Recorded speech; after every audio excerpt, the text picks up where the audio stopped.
ছুটির দিনের সকালগুলোই শুরু হয় একটু অন্যরকম করে। চায়ের ফুটন্ত আওয়াজ কানে আসলেই মনে হয় আমি সেই ফিরে গেছি পুরনো স্মৃতিতে।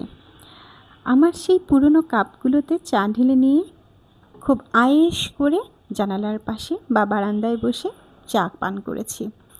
তারপর চলে গেলাম যথারীতি। সকালের নাস্তা আজকে ছিল একটু ভিন্নধর্মী আয়োজন।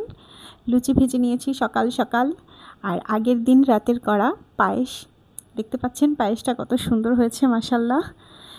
নাস্তা করা শেষে অনেকক্ষণ অবসর যাপন করে চলে এসেছি রান্নাঘরে।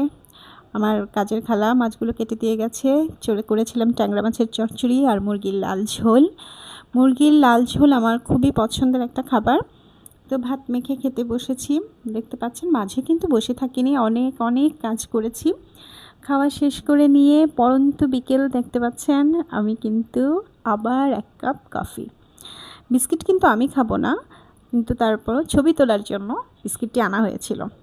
সন্ধ্যায় মাছের বাজারে ঢু মেরে এসে রাতে খুব হালকা পাতলা খেয়েছি, তাই স্যুপ। ধন্যবাদ।